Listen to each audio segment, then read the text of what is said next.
Reno, along with Kimberly Guilfoyle, Juan Williams, Jesse Waters, and Greg Gutfeld. It's 9 o'clock in New York City, and this is The Five.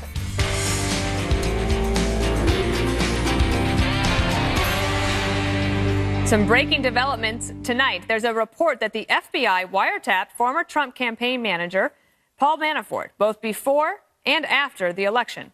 For more on this stunning story, let's bring in Chief National Correspondent Ed Henry in Washington. Good evening, Dana. The leaks just keep on coming. In fact, tonight, not just about the possibility of an indictment coming for former Trump campaign chairman Paul Manafort, but also new information raising questions about whether President Trump was correct about his claim that Trump Tower was wiretapped by the Obama administration. First, the New York Times breaking fresh details about special counsel Robert Mueller's raid of Manafort's Virginia home in July. They say agents picked the lock to Manafort's door as he was sleeping. The Times also reporting that Manafort and his legal team were told he's likely to be indicted. Not necessarily shocking to the Trump legal team. People close to the president have told me they've been expecting potential charges against Manafort and retired General Mike Flynn, who today announced the creation of a legal defense fund. But a source close to the president told me tonight we should pay close attention to this second leak to CNN, claiming Manafort was wiretapped based on secret court orders before and after the 2016 election. The first wiretap, we should note, dating as far back as 2014, before the campaign. But this source tells me the second wiretap after the election came after the FBI embraced some of the details of that Russian dossier of then-President-elect Trump that has since been discredited. I'm hearing that the judges who approved this court order at the FISA court, the Foreign Intelligence Surveillance Act court, are privately miffed that this wiretap of Manafort was tied to what is now a discredited report. So tonight, the plot thickens, not just on whether Manafort and others in the Trump orbit will face indictments, but the plot thickens on whether the president was correct about his claim that Trump Tower was wiretapped and this was a witch hunt. The president's critics laughed that off, but remember, we've been told Manafort also owned a home, yes, in Trump Tower, and CNN is reporting that Manafort was wiretapped during a time period where he was still in phone contact with President Trump. So there's a lot developing tonight, and we're still digging on the facts, Dana. All right, thank you, Ed. Appreciate it. President Trump is back in his hometown of New York City this week for the annual United Nations General Assembly, where he's meeting with fellow heads of government, including Israeli Prime Minister Benjamin Netanyahu and French President Emmanuel Macron. With his America First slogan, Mr. Trump is an intense critic of the UN for what he believes is waste and mismanagement. In his first visit to the body as president, Mr. Trump called for major reforms.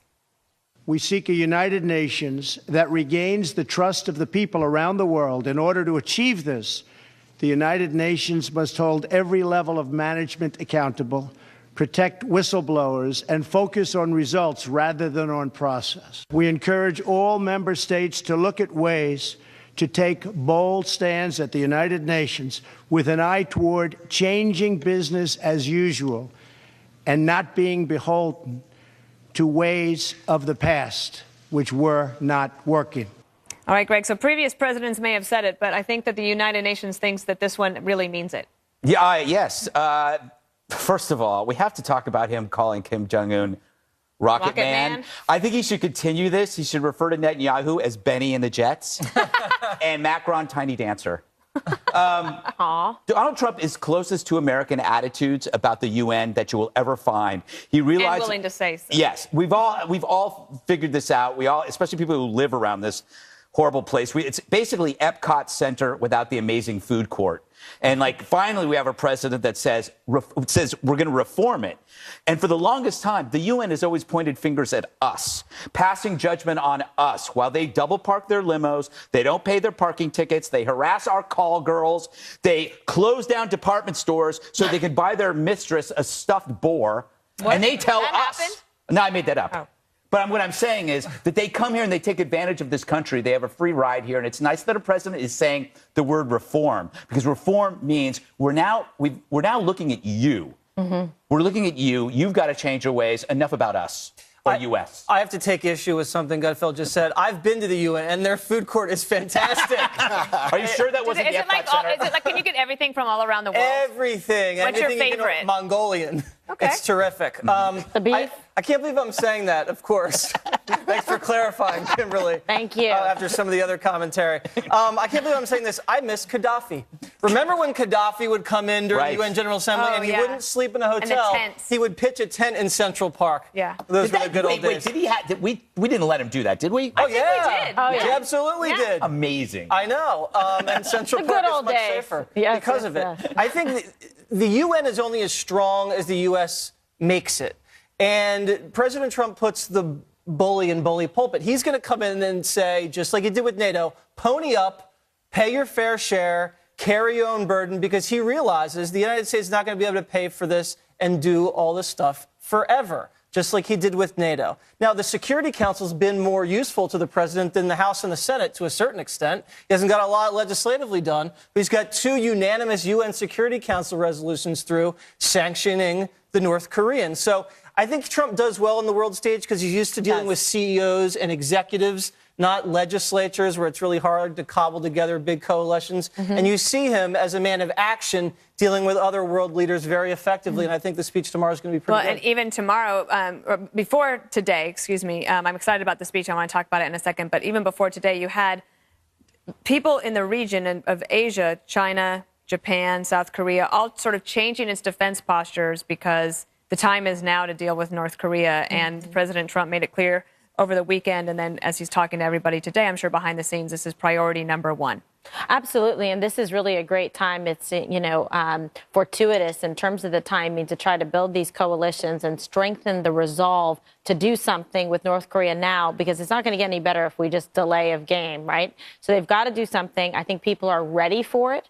And I think they feel that President Trump is the man to get, the job done. So I like kind of like the coalescing of interest and resolve towards that common goal. And I think today what we heard with the president, you want to talk about in a second, but really shows, like Jesse said, he's very comfortable on the world stage and dealing with world leaders who he sort of interacts with, like CEOs of major companies. It fits his business model and his mindset versus like disparate people and, the legislature, et cetera, that he can't quite get a grasp on. He likes when he's one-on-one with Xi, or he likes when he's, talking to that of South Korea about Rocket Man. He likes those type of one-on-one conversations. And he really gets to have the main world stage won because President Putin and President Xi, so Russia and China, those leaders did not attend this week. So he can run the table.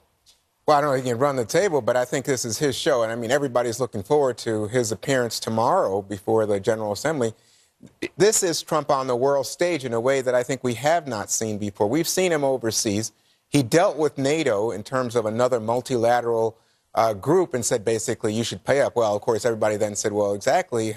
GDP as a percentage of GDP, actually, the United States and other countries are paying up. But he wants them to pay more. And he has seen some of the countries then pony up more money. So it did have some effect. And I think that similarly tomorrow, while people have trouble with Trump with Rocket Man, or this weekend, the business about, the retweeting the image of a golf ball hitting Hillary Clinton in the back and her stumbling, people think this is trivial. But tomorrow, it's hard to look at him as something less than a world leader standing in front of the UN and speaking about something that the entire world is concerned about, which is North Korea. I mean, that is what is front and center tomorrow. There are other issues, and we're going to get to some of them later in the program, dealing with Iran or the Paris climate deal. But tomorrow, he's got an audience that wants to hear from him, that wants to support him, wants to see leadership in terms of dealing with Kim Jong-un.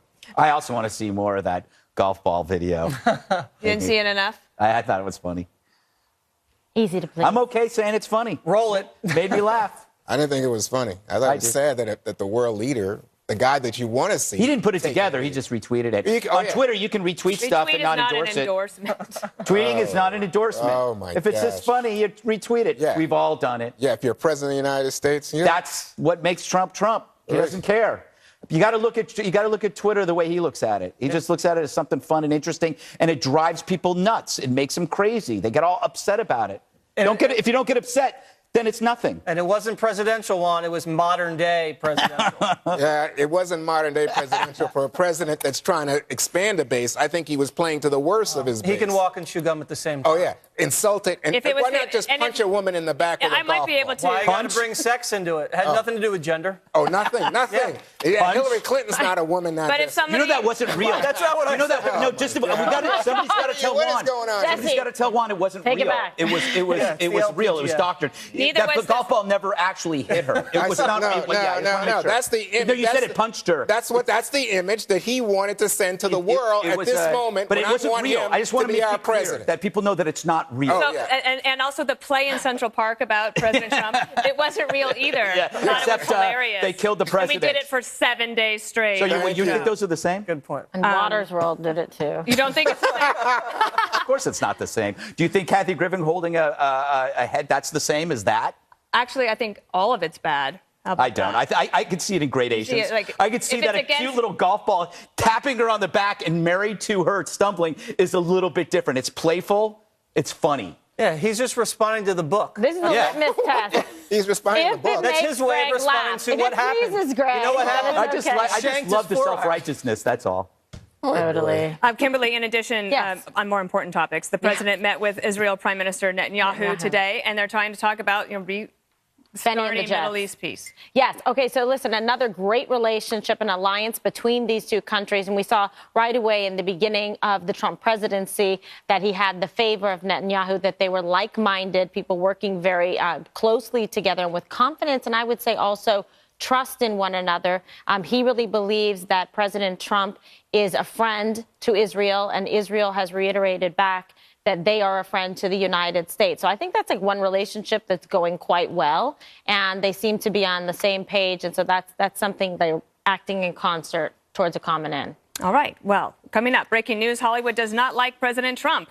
That's not a news flash. The Emmys got political last night, of course. We have analysis when we come back.